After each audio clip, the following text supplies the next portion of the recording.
here with the only Volvo XC90V8 turbo in existence, if you want to put it that way.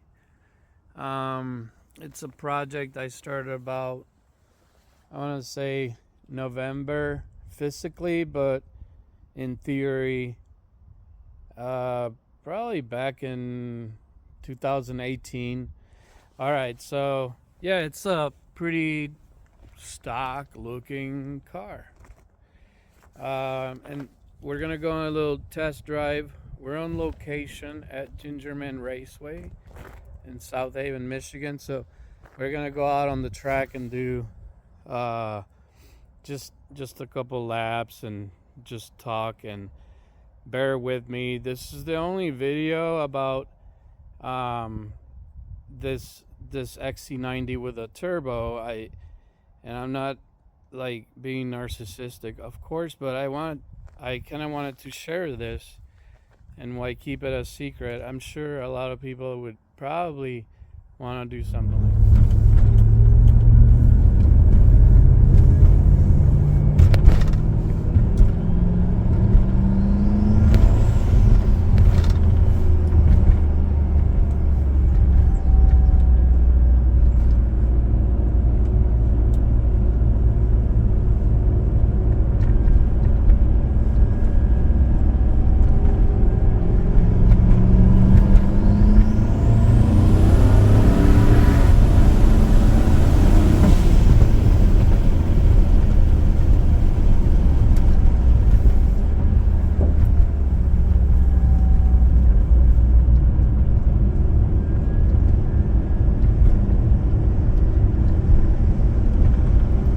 Can't put my window up all the way. Something's wrong with the switch, and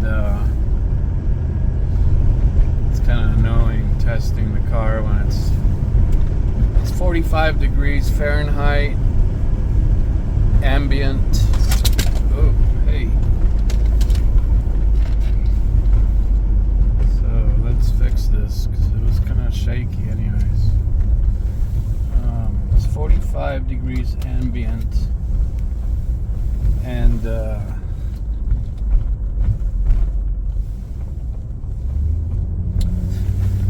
66 intake IAT temperature. It's pretty efficient. I've been driving the car for about an hour today, so it's really as heat soaked as it's gonna get. I don't know if you can see any of these vitals, but there's timing at the top, and then water temp, it's steady 180, 178. I 64, there's map and kilopascals, and fuel pressure at the bottom. The map's not going to go above, it's not going to go into boost, because I've overridden the boost going into the sensor. There's a little device.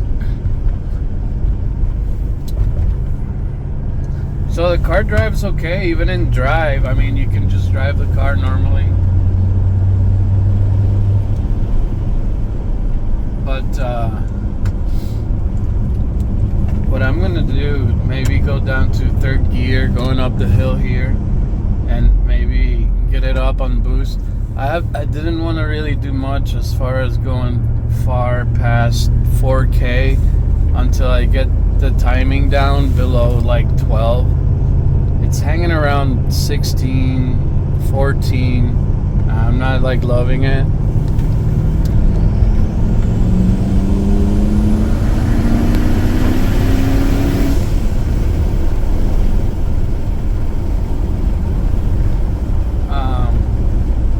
Third gear. It's not tuned, obviously. It doesn't have a standalone, but there's no hiccups, no funny things going on, so I'm happy with that. I'm back down to third gear, and I want to talk so you can hear the turbo a little bit.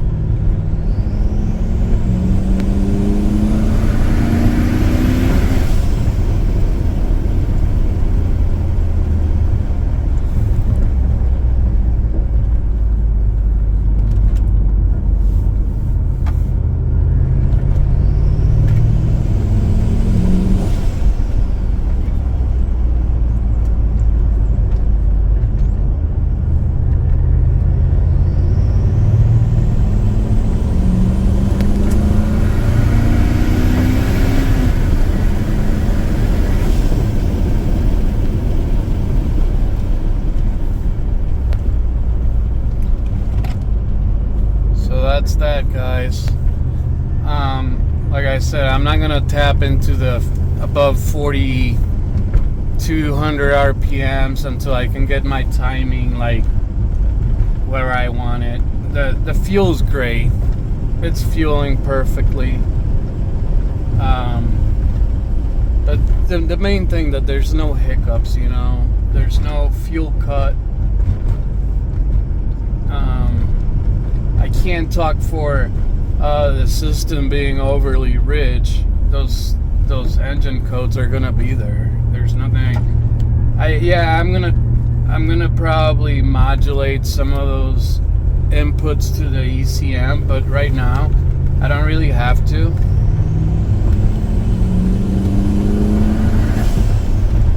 So that's pretty decent. I mean, I don't know if you can hear the video, but that's pretty decent. Check it out. It's like no throttle, 2,000 RPM.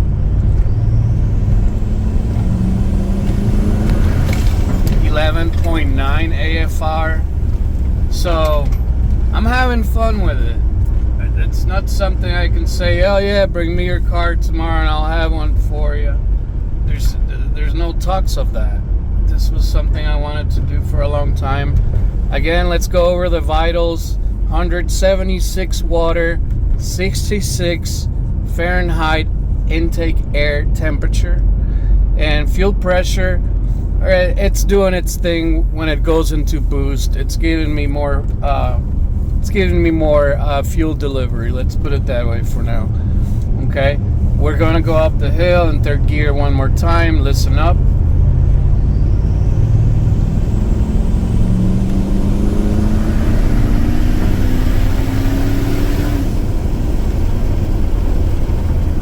So that's a third gear going up the hill under load. It's very responsive, no hiccups. 11.8, 11.7. Sometimes I've seen even a 10.9, which makes me feel great. It's all good. Fuel pressure, yeah, it spikes up to about 70. Alright, if you're wondering. Which is pretty safe, I think. You know, when you're on boost, it comes back down pretty quick as soon as it doesn't see boost. So, yeah, I don't know if it's dialed in for the track or some autocross, but it's dialed in for driving around and having fun and picking the kids up a little quicker from school and whatnot. So, I really hope this video worked. It's my first video driving around. And here we are under the hood. There's some pictures floating around the internet. But this is more complete, I guess. You can hear the water still flowing through the intercooler. It flows around as long as the ECM times out. It's about 2 minutes, so it runs water through there, and it runs the oil pump out of the turbo as well. There's an oil catch can, if you're wondering, and it's connected to vacuum, so it's doing an awesome job at that.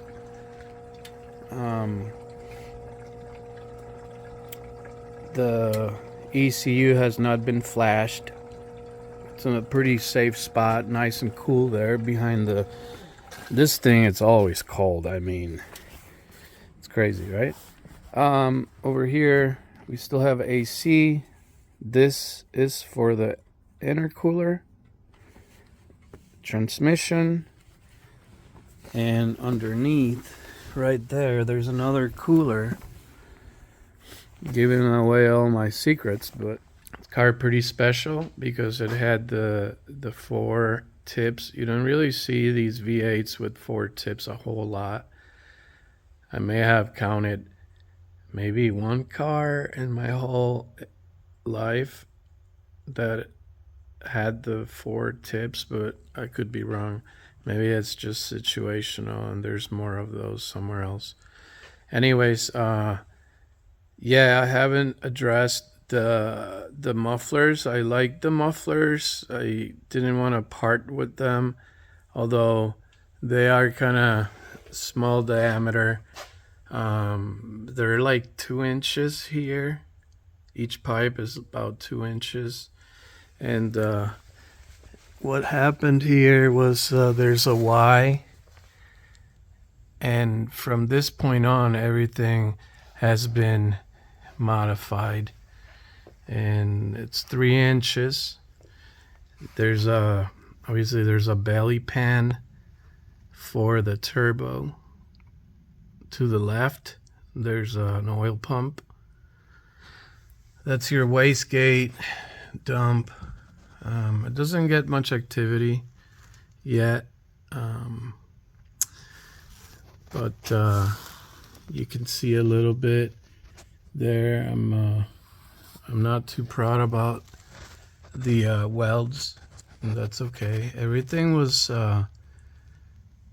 pretty sturdy stuff. Schedule 10 pipe. Kind of had a sample here just so I can show the flanges that I used were pretty substantial, and that's schedule 10. So the manifold that goes 2 to 1 with these flanges, they merge before the turbo, and there's a wastegate built into the whole thing. So I'm sorry about the glare from that light. From the front of the car, I haven't installed this again, but it still works. It goes right in. I already test fitted it. But from the front of the car, you can see some oil coolers for the trans, and this is a divorced oil cooler. It runs water, so it's a dual pass for the water that goes through the oil cooler. Not much stuff going on in there to look at, really, but I'll take off this belly pan and take a better look in there. It didn't really lose much ground clearance, as you can see. It's about an inch of ground clearance that it lost with the turbo. But the actual turbo is above the flanges up there. So yeah, I tucked it up in here pretty good. It's only a few millimeters away from the drive shaft, but it's a good spot. So I'm gonna pause and take off this belly pan. It's just 2 bolts there and that bolt there. So now I can show you really quick. One cool thing about this belly pan, from the factory, it had an aqueduct right there, and that's actually the intake for the turbo. There's a filter on the turbo, but let me show you how this kind of worked out.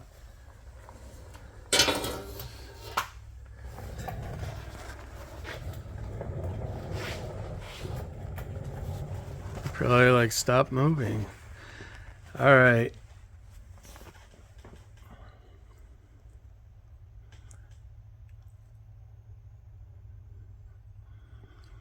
You can see where the aqueduct comes into play.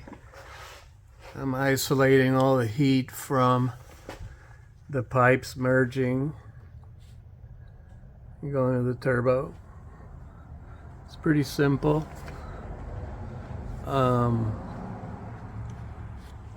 I don't know what else to tell you. It's pretty straightforward design.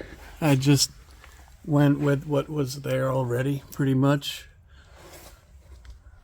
Those are the stock flanges, and you could probably see the air filter right there.